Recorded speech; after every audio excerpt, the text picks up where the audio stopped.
lords and ladies. Thank you so much for coming back to see the showstopper. For the showstopper, they asked us to make 18 classic American mini cakes. So today I'll be making ginger and lemon cake. When I first submitted the recipe to the culinary producer, she was like, is it a classic American cake? So I had to think quick on my feet and tell her Benjamin Franklin, our founding father, used to eat loads of gingerbreads to settle his upset tummy for ocean voyages.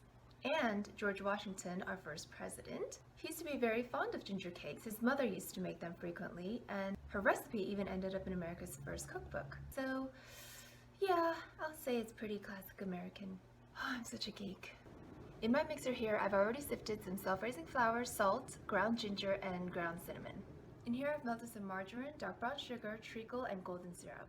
Now, if you don't know what treacle is, it's a UK product. The equivalent to it here would be molasses, and golden syrup is also a UK product. I don't want to say it's like maple syrup, because maple syrup has a very distinct flavor. This is really more like sweet syrup. When I was preparing for the Great American Baking Show, I was very aware of the fact that we didn't have much time to do these bakes. I came up with a way to sort of cheat. We didn't have time. I just threw all the wet ingredients into the blender and just blitzed it, as opposed to chopping everything up. It turns out the same.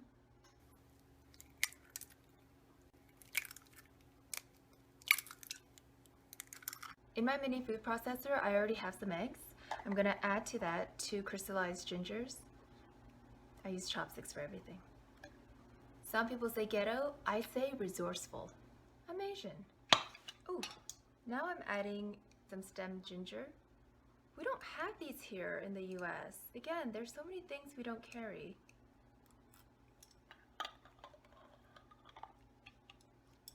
That's a very Asian thing. You have to do that. And some lemon zest.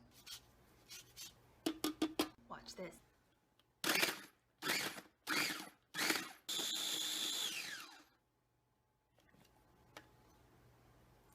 To this, I'm adding some milk. Now I'm just combining all of the components together. I'm just making sure there are no lumps on the bottom. I'm just splitting the batter between 2 pans. Oop, there's a chunk of ginger. Going in the oven. While the cake is in the oven, I'm going to get started on my decorations. I like to use a spoon to peel the ginger, that way it doesn't cut too much into the flesh. Now I'm just cutting the ginger into thin slices so I can candy it. Candying ginger is really simple. I just boiled it, drained it, put it back into the pot with some sugar and water. After a few minutes, I just drained it again and tossed it in some sugar. Now I don't mean to brag, but look, I'm gonna go stick these in the freezer for about 10 minutes. Now I know that sounds really weird, but trust me. So the reason I put the cakes in the freezer, not only because I had a time restraint, but when you freeze cakes, I find it gets really moist because all the ice crystals melt and it just keeps the cake really, really moist. Another reason is because I wanted to punch out perfect circles and it just cuts cleaner when it's cold. While the cake is cooling, I'm gonna get started on the lemon curd.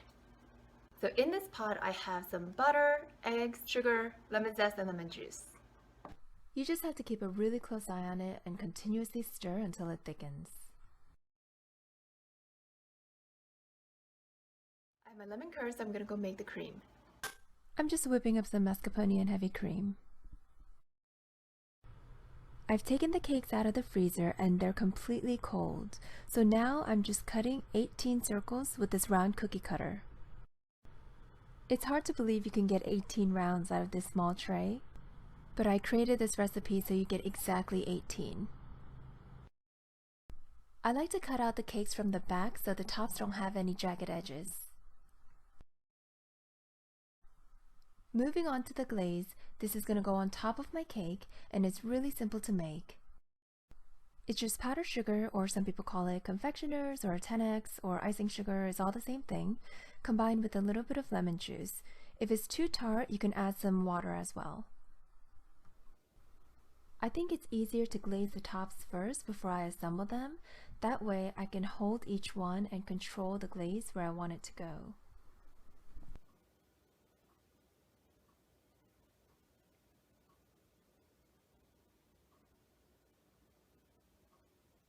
Now I'm placing the candied ginger on top before the glaze dries. For my lemon filling, I'm just combining the lemon curd and mascarpone cream together.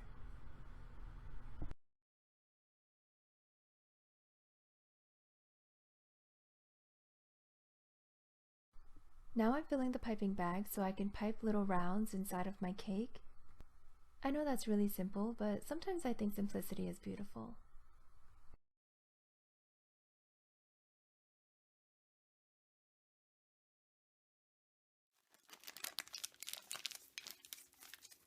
So I just put a small dollop of lemon curd on the bottom layer, like this. Now I'm going to pipe my lemon cream on top.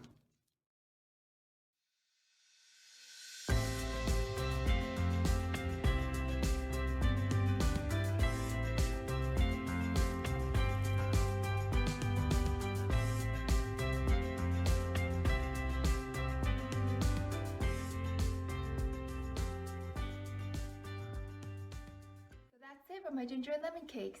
And I came up with something really special for pastry week, so I hope you come back to see what I made.